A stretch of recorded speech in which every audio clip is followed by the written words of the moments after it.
नमस्ते। लॉकडाउन ई पाठशाला रामगढ़ में आप सभी का पुनः स्वागत है।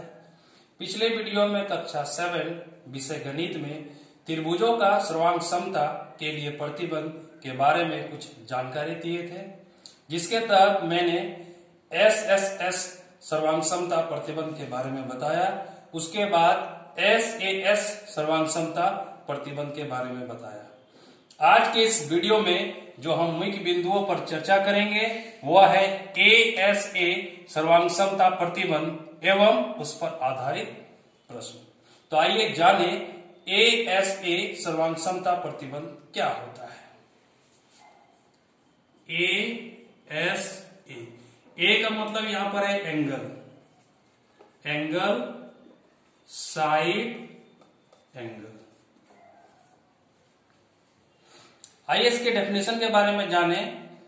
अगर एक त्रिभुज में दो कोण और उसके अंतर्गत भुजा दूसरे त्रिभुज के संगत दो कोण और उसके अंतर्गत भुजा के बारे में बराबर हो जाए तो हम कह सकते हैं कि दोनों त्रिभुज ASA से कॉन्ग्रुएंट होगा। आइए उसका एक उदाहरण देखते हैं। यह एक ट्रायंगल है जिसका नाम LMN है। ये एक दूसरा ट्रायंगल है जिसका नाम XYZ है। हम ये मान लेते हैं कि एंगल M जो है वो 60 डिग्री है, एंगल N जो है वो 70 डिग्री है और MN जो है वो 4 सेंटीमीटर है। उसी तरह से हम मान लेते हैं कि एंगल Y जो है वो 60 डिग्री है, एंगल N जो है वो 70 डिग्री है और भुजा YZ जो है वो 4 सेंटीमीटर है। तो इसमें दी गई आकृति में हम यह देख पा रहे हैं कि angle M is equal to angle Y is equal to 60 degree, angle N is equal to angle Z is equal to 70 degree and MN is equal to YZ equal to 4 centimetre. तो ASA सर्वांग समता प्रतिबंध से हम यह देख पा रहे हैं कि ट्रायंगल LMN में दो कोण उसके अंतर्गत भुजा दूसरे त्रिभुज के संगत दो कोण Y और Z और उसका अंतर्गत भुजा 4 सेंटीमीटर अगर आपस में बराबर हो जाते हैं तो कह सकते हैं कि ट्रायंगल LMN कॉन्ग्रुएंट होगा ट्रायंगल XYZ से। कैसे? By ASA, angle side. देखिए, दो एंगल के बीच में साइड, दो एंगल के बीच में साइड।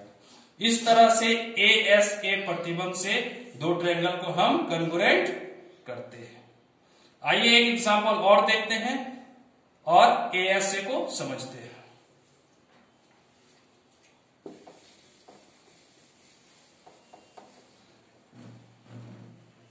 एक प्रश्न है, प्रश्न नंबर 1। एक ट्रायंगल है जिसका नाम DEF है। एक दूसरा ट्रायंगल है जिसका नाम LMN है। एंगल E 55 डिग्री दिया हुआ है, एंगल F 40 डिग्री दिया हुआ है और DE जो है वो 2.5 सेंटीमीटर है। एंगल M 55 डिग्री दिया हुआ है, एंगल N 40 डिग्री दिया हुआ है और LM भुजा 2.5 सेंटीमीटर दिया हुआ है। अब देखिए, अगर हम ASA का डेफिनेशन को देखते हैं तो दो एंगल तो आपस में बराबर दिख रहा है। दोनों ट्रायंगल में DEF में देखिए एंगल E जो है M के बराबर दिख रहा है 55 डिग्री, एंगल M जो है N के बराबर दिख रहा है, लेकिन भुजा EF इसका माप नहीं दिया गया है और भुजा MN इसका भी माप नहीं दिया गया। तो क्या अभी तक ये डेफिनेशन सेटिस्फाई किया है? अभी तक का ये डेफिनेशन सेटिस्फाई नहीं किया। तो आइए सबसे पहले हम डेफिनेशन को सेटिस्फाई करते हैं और यह जानते हैं कि कैसे इसको हम ASA से कॉन्ग्रुएंट करते हैं। हम जानते हैं कि एक त्रिभुज में तीनों कोणों का योग मिला के 180 डिग्री होता है। तो अगर हम ट्रायंगल DEF का बात करें तो angle D plus angle E plus angle F is equal to what 180 degree. Angle D हमें निकालना है। एंगल ई मालूम है कि 55 डिग्री है, एंगल एफ मालूम है कि 40 डिग्री है, is equal to 180 degree. Angle D 55 प्लस 40 95 degree is equal to 180 degree. So angle D is equal to what 180 degree minus 95 degree, that is equal to what 85 degree. तो हम कह सकते हैं कि एंगल डी जो है वो कितना होगा 85 डिग्री। जब एंगल डी 85 होगा तो सेम एंगल तो यहां पर भी है 55 और 40 है, इसका मतलब एंगल एल भी निकाले तो कितना होगा 85 डिग्री। अब हम इसमें देखेंगे कि देखिए दो एंगल आ गया, अब इसके अंतर्गत भुजा आ गया, इसमें भी देखिए दो एंगल आ गया, इसका अंतर्गत भुजा आ गया। तो हम अब ये निकाल सकते हैं कि इन triangle DEF and triangle LMN, देखिए angle D is equal to angle L is equal to what 85 degree. Angle E is equal to angle F is equal to what 55 degree. देखिए दो कोण आ गए, इसका अंतर्गत भुजा कितना है 2.5 सेंटीमीटर। D ये भी दो कोण, इसका अंतर्गत भुजा 2.5 centimetre. LM is equal to what 2.5 centimetre. अब देखिए ये डेफिनेशन को सेटिस्फाई कर रहा है, ASA के डेफिनेशन को सेटिस्फाई कर रहा है। तो इस बात को हम लोग जान ले कि अगर ट्रायंगल में दो कोण दिए हुए हैं तो तीसरा कोण दोनों ट्रायंगल में ऑटोमेटिकली बराबर होगा। अगर दोनों का कोण आपस में माप बराबर है तो तीसरा कोण का भी माप आपस में बराबर होगा। तो इस तरह से हम कह सकते हैं कि ट्रायंगल DEF कंगुरेंट होगा ट्रायंगल XLMN का, है कि नहीं? किससे? तो बाय ASA से। मैंने बताया था कि अगर ट्रायंगल कंगुरेंट है तो रिमेनिंग पार्ट्स CPCT से कंगुरेंट होंगे। तो हम कह सकते हैं कि भुजा DF भुजा LN के बराबर होगा बाय CPCT,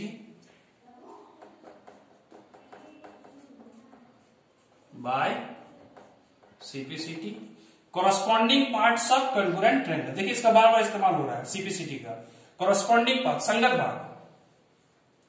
तो इसमें हमने देखा कि अगर दो ट्रायंगल में दो कोण आपस में बराबर हो और उसका अंतर्गत भुजा नहीं दिया हुआ हो तो उसका अंतर्गत भुजा पहले हम निकालेंगे, उसका अंतर्गत कोण सबसे पहले निकालेंगे। देखिए इसका कोण निकाले, इसका कोण रिमेनिंग कोण था उसको निकाले, उसके बाद मेरा जो भुजा है दो कोण के बीच का भुजा निकल जाता है। इस तरह से हम कह सकते हैं कि दोनों ट्रायंगल ASA से कंगुरेंट होगा।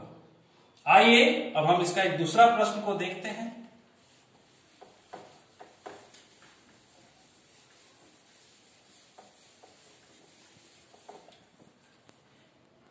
प्रश्न संख्या 2,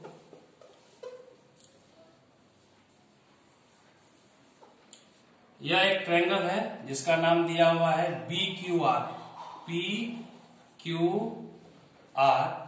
एक दूसरा ट्रायंगल है जिसका नाम है QRD। इसमें यह कोण दिया हुआ है कि 40 डिग्री है, यह कोण दिया हुआ है 30 डिग्री है।